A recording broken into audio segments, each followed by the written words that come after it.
Bienvenidos al video del análisis del discurso político según la teoría de Eliseo Verón sobre Fidel Castro. Este video es realizado en la materia de Cultura Semiótica en el sexto semestre A de la Universidad Central del Ecuador, Facultad de Filosofía, Letras y Ciencias de la Educación.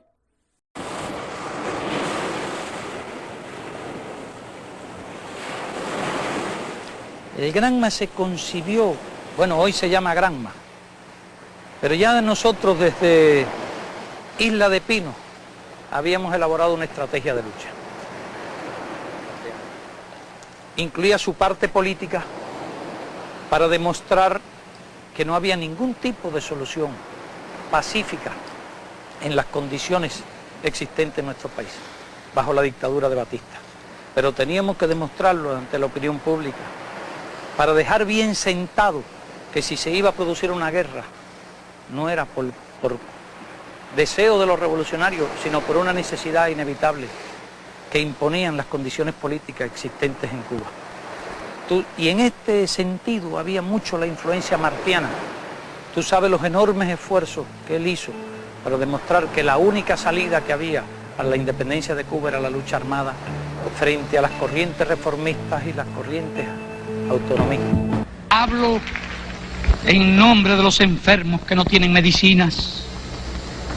Hablo en nombre de aquellos a los que se les ha negado el derecho a la vida y la dignidad humana. Unos países poseen, en fin, abundantes recursos. Otros no poseen nada.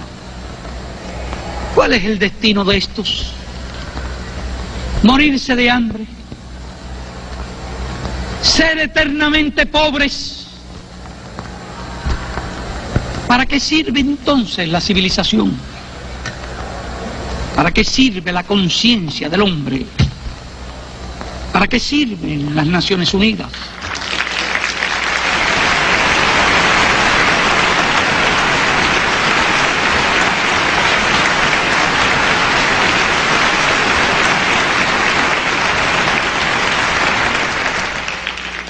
¿Para qué sirve el mundo?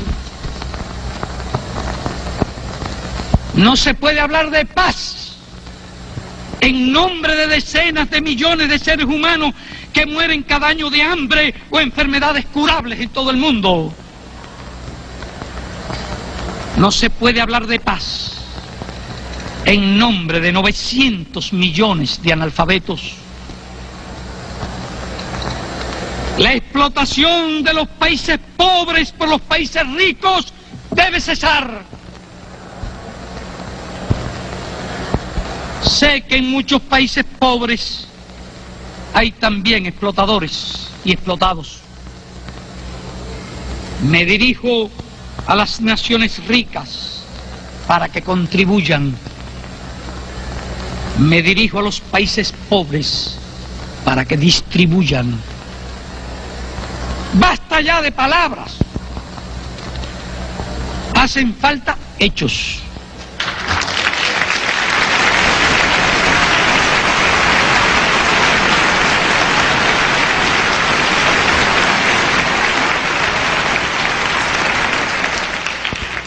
Basta ya de abstracciones. Cuando supe que había algunos problemas, que alguna gente estaba tirando piedras, algunos estaban tirando tiros, yo sentí que mi deber primero, era estar allí donde estaban los disturbios, con el pueblo, con la gente. Bueno, no hubo una piedra más, ni un disparo más, y le dije a las escoltas nuestras que no se dispare ni un tiro, y se lo dije francamente, yo prefiero que me tiren a decirle a ustedes, disparen, porque yo siempre he creído que hay armas mucho más poderosas que las armas de fuego, y son las armas morales.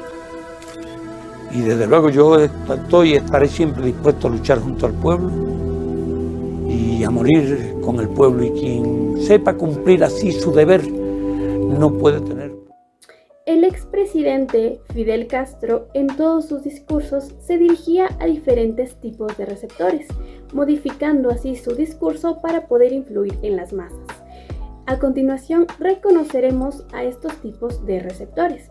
Empezaremos por los receptores positivos, los cuales son todos aquellos que estuvieron a favor de la Revolución Cubana, incluidos los guerrilleros que apoyaron al mandatario y, en definitiva, todas las personas que estuvieron a favor de la dictadura de Fidel Castro. Continuaremos con los receptores negativos. Encontramos aquí al expresidente Fulgencio Batista y quienes apoyaron su gobierno. También a los políticos democráticos quienes estaban en contra del Estado socialista de Cuba. Así también Estados Unidos, debido a la política comunista del nuevo régimen, la cual provocó la ruptura de relaciones diplomáticas con este país. Por otro lado, Castro cuestionó a la Organización de las Naciones Unidas por la poca protección de la institución hacia los pueblos pobres, convirtiéndola así en un receptor negativo. Y por último, tenemos a los receptores indecisos. Encontramos aquí a las clases populares, quienes, al estar en medio del conflicto, no tenían una posición marcada. Asimismo, algunos empresarios que no tenían definido un bando, si lo es seguir a Castro y su relación con los soviéticos, mantener su apoyo con el gobierno e ideales de Batista o inclinarse por las propuestas de Estados Unidos.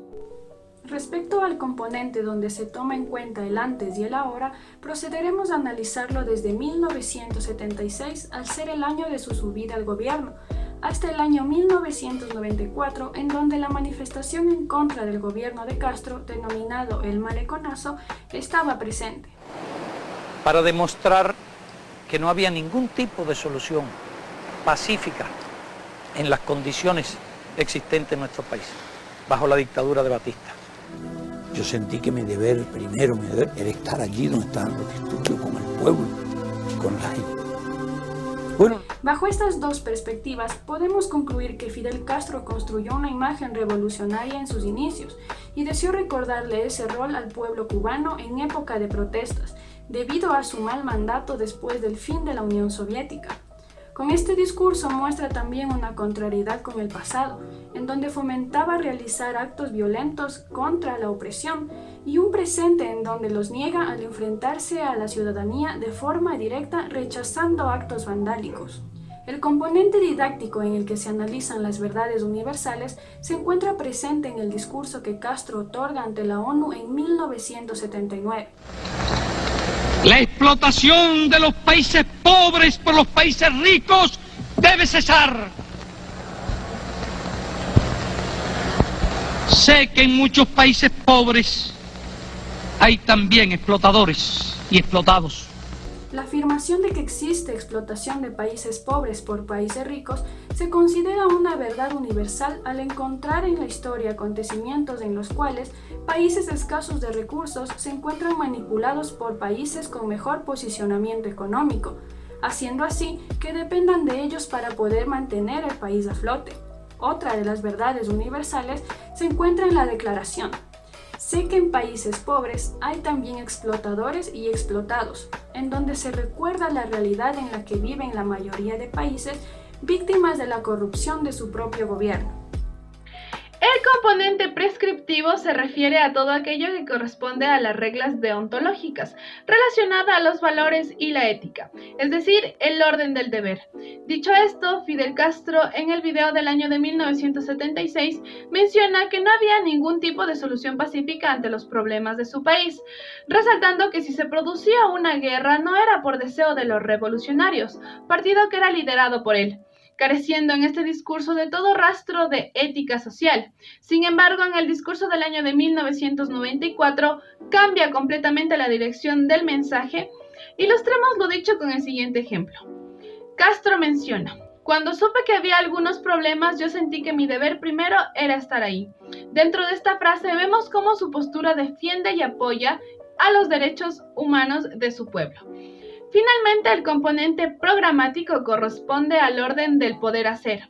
Partiendo de esta premisa, Castro cumple lo prometido a sus partidarios, quitando primero del poder al dictador de ese entonces, Bastidas, y cumpliendo con el programa de su dictadura, que era generar educación y escuelas, potencializar la salud y liberar a su patria.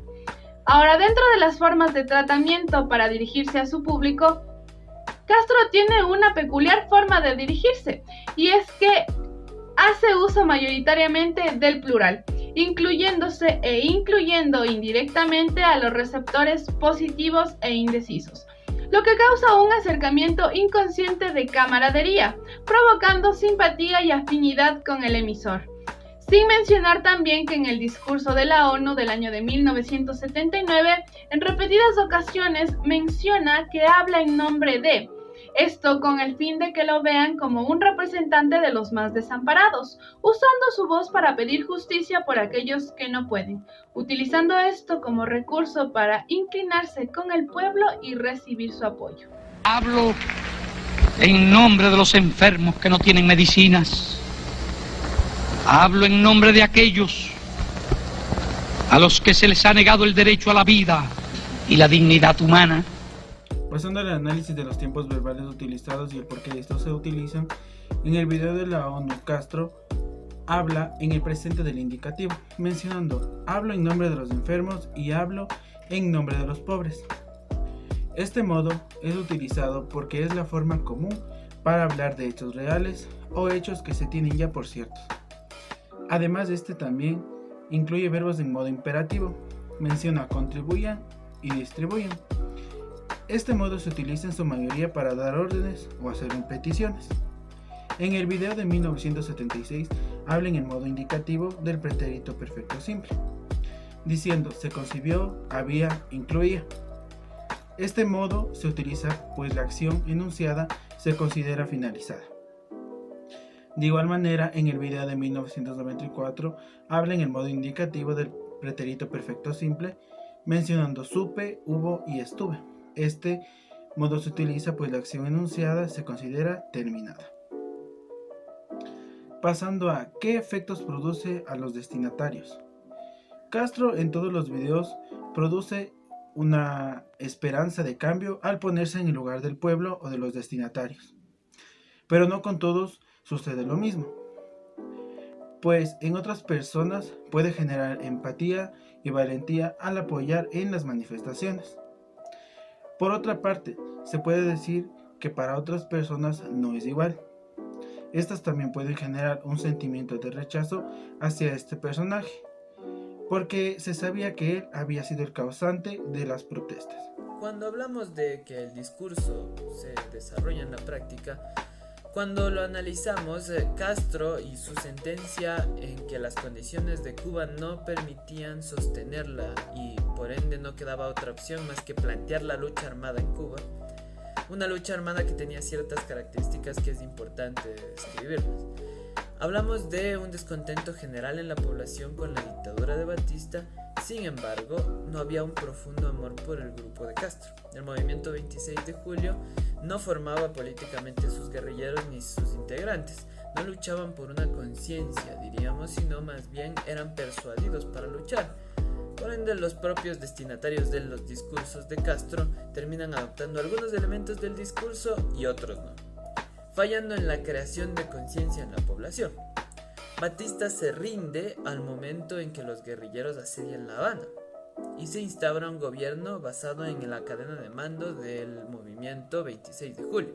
Después de la revolución, se rechaza todo programa de lucha armado dentro y fuera de Cuba, tomando una posición totalmente contraria ante las insurrecciones de otros países de Latinoamérica, que de hecho incluso tomaban el ejemplo de Cuba. Además del punto en que expresa sobre los explotadores y explotados en los territorios nacionales, termina siendo una característica del propio Castro. En la práctica, una buena porción del mercado de Cuba es controlado por los familiares de Castro o por el propio Castro. Los entes financieros, de salud, agroexportadores, tal es el nivel de la depredación del gobierno de Castro que mientras la miseria del país asola a la población, las cuentas de Castro obtenían cuantiosas cantidades de ingresos cada día más altos.